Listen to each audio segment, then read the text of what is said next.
বিসমিল্লাহির রহমানির রহিম। আলহামদুলিল্লাহি হামদা শাকিরিন ওয়াসসালাতু ওয়াসসালামু আলা সাইয়্যিদিল আমিন ওয়া আলা আলিহি তাইয়্যিবিন ওয়া আসহাবিহি তাহিরিন, আম্মা বাদ। সুপ্রিয় দিনী ভাই এবং বোন, আসসালামু আলাইকুম ওয়া রাহমাতুল্লাহি ওয়া বারাকাতুহু। সাম্প্রতিক একটা ভিডিওর মাধ্যমে আমরা জানতে পারলাম তথাকথিত স্বঘোষিত একজন শাইখ হজ প্রশিক্ষণ কর্মশালায় তিনি বক্তব্য রাখার ক্ষেত্রে বলেছিলেন যে মক্কাতুল মুকাররমার ১৫টি জায়গা আছে যেখানে দোয়া কবুল হয়। তিনি এক পর্যায়ে এটা বলেছেন যে এমনকি মদিনাতুল মুনাব্বারায় দোয়া কবুল হওয়ার কোনো স্থান নেই, শুধু মক্কাতুল মুকাররমার ১৫টি জায়গায় দোয়া কবুল হয়।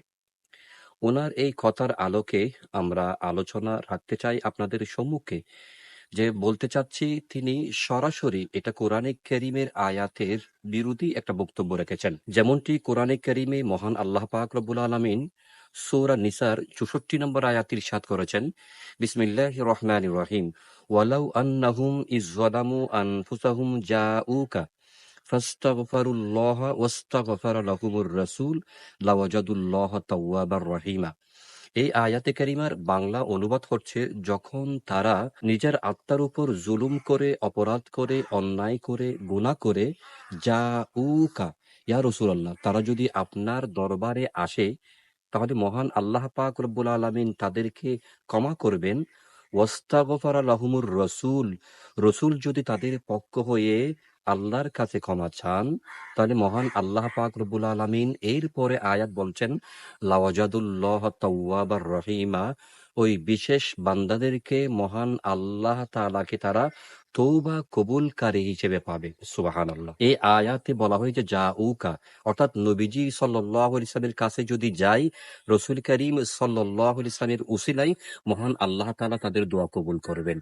প্রিয় দর্শক, এই মুহূর্তে আমাদের প্রিয় নবীজি সাল্লাল্লাহু আলাইহি ওয়াসাল্লাম কোথায় অবস্থান করছেন? আমরা সবাই বলবো তিনি বর্তমানে মদিনাতুল মুনাওয়ারায় অবস্থান করছেন। তাহলে কোরআন কারীমের অকাট্য দলিল, যেটাকে বলা হয় দলিলে কাতিঈ দ্বারা প্রমাণিত হচ্ছে, নবীজি সাল্লাল্লাহু আলাইহি ওয়াসাল্লাম যেখানেই আছেন সেখানে কেউ যদি উপস্থিত হন, অর্থাৎ মদিনাতুল মুনাওয়ারায় কেউ যদি হাজিরি দেন, মসজিদে নববীতে কেউ যদি জুমার সালাত আদায় করেন, কন্টিনিউ নামাজ আদায় করেন, তখন নবীজি সাল্লাল্লাহু আলাইহি ওয়াসাল্লামকে উসিলা ধরে যখন আল্লাহ তাআলার কাছে ক্ষমা চাইবে, মহান আল্লাহ তাআলা ওই বান্দাকে ক্ষমা করে দেবেন। সুবহানাল্লাহ। প্রিয় দর্শক, তাহলে তিনি যে বলেছেন মক্কাতুল মুকাররমায় ১৫টি জায়গায় দোয়া কবুল হয়, মদিনাতুল মুনাওয়ারায় নয়, তাহলে ওনার এই বক্তব্যটা কোরআনে কারীমের সরাসরি বিরোধী। কেউ যদি কোরআনে কারীমের সরাসরি বিরোধী বক্তব্য রাখেন, তাহলে বোঝা নিতে পারি উনি কুফরি করেছেন। ওনার এই বক্তব্যটাকে ঊর্ধ্ব করতে হবে, তওবা করতে হবে, যেমনটি আমরা মনে করি। আমি আপনাদেরকে বলে দিতে চাই, রসুলে করিম রউফ রহিম তাজদারি মদিনা সাল্লাল্লাহু আলাইহি ওয়াসাল্লাম ইরশাদ করেছেন, মা বাইনা বাইতি ওয়া মিনবারি রওজাতুন মিন রিয়াজিল জান্নাহ।